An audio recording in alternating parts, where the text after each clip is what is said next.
លោកសូសាគឺជាអតីតប៉ូលីសដែលបានបន្តអាជីពមកធ្វើជាពិធីករទូទៅនៅក្នុងទីក្រុង Manaus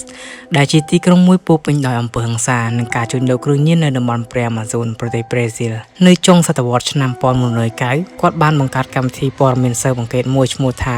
Canal Live កម្មវិធីនេះល្បីល្បាញខ្លាំងណាស់ដោយសារតែភាពក្លាហានក្នុងការចុះទៅថតរូបភាពជនរងគ្រោះដោយសាកសពហូរឈាមនិងការបង្ក្រាបគ្រឿងញៀនបានលឿនរហ័សបំផុតជារឿយៗក្រុមការងារទូទៅរបស់លោកសូសាតែងតែទៅដល់កន្លែងកាត់ហេតុមុនពេលប៉ូលីសទៅដល់ទៅទៀតរូបភាពដ៏រន្ធត់និងព័ត៌មានទាន់ហេតុការណ៍ទាំងនេះបានធ្វើឲ្យកម្មវិធី Canal Live ទទួលបានការគាំទ្រ rating ខ្ពស់កប់ពពកហើយលោកសូសាក៏បានក្លាយជាវីរបុរសក្នុងចិត្តប្រជាជនរហូតត្រូវបានគេបោះឆ្នោតឲ្យធ្វើជាសមាជិករដ្ឋសភាប្រចាំតំបន់ទៀតផងភាពល្បីល្បាញរបស់ Canal Live ដើមរង្គោះរង្គើនៅពេលដែលប៉ូលីសស៊ើបអង្កេតម្នាក់បានចាប់ផ្ដើមឆ្ងល់ថាហេតុអ្វីបានជាក្រុមអ្នកកាសែតរបស់សូសាដឹងមុនជានិច្ចថានឹងមានមនុស្សត្រូវគេបាញ់សម្លាប់នៅឯណានិងនៅពេលណានៅក្នុងករណីខ្លះអ្នកយកព័ត៌មានបានទៅដល់កន្លែងកាត់ហេតុទាំងដែលសាកសពនៅក្តៅៗនិងមិនទាន់មាននរណាម្នាក់ដឹងតតែសោះអ្នកស្រុកបាននិយាយថាក្រុមការងារទូរទស្សន៍ហាក់ដូចជាអង្គុយចាំមើលមនុស្សស្លាប់តែម្ដងនៅឆ្នាំ2009របាំងមុខរបស់សូសាត្រូវបានលាតត្រដាងទាំងស្រុងបន្ទាប់ពីប៉ូលីសបានចាប់ខ្លួនអតីតបេប៉ូលីសម្នាក់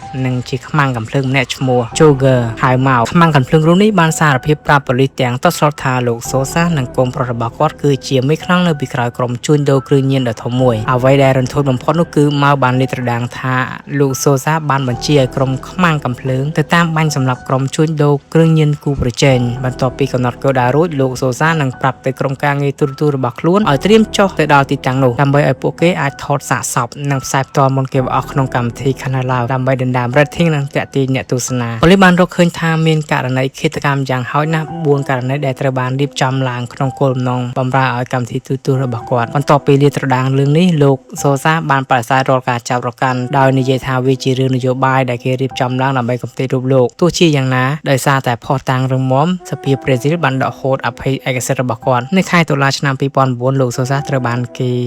ប៉ូលីសចាប់ខ្លួនពីបទឃាតកម្មនិងរៀបចំផែនការសម្លាប់និងជួញដូរគ្រឿងញៀននិងបង្កើតក្រុមម៉ាហ្វៀតែមុនពេលតុលាការកាត់ទោសជាស្ថាពរលោកសូសាបានធ្លាក់ខ្លួនឈឺធ្ងន់ដោយសារជំងឺគាំងបេះដូងនិងថ្លើមគាត់បានស្លាប់នៅក្នុងមន្ទីរពេទ្យក្នុងឆ្នាំ2010ក្នុងអាយុ51ឆ្នាំដោយមិនទាន់បានទទួលទោសនៅក្នុងពន្ធនាគារឡើយ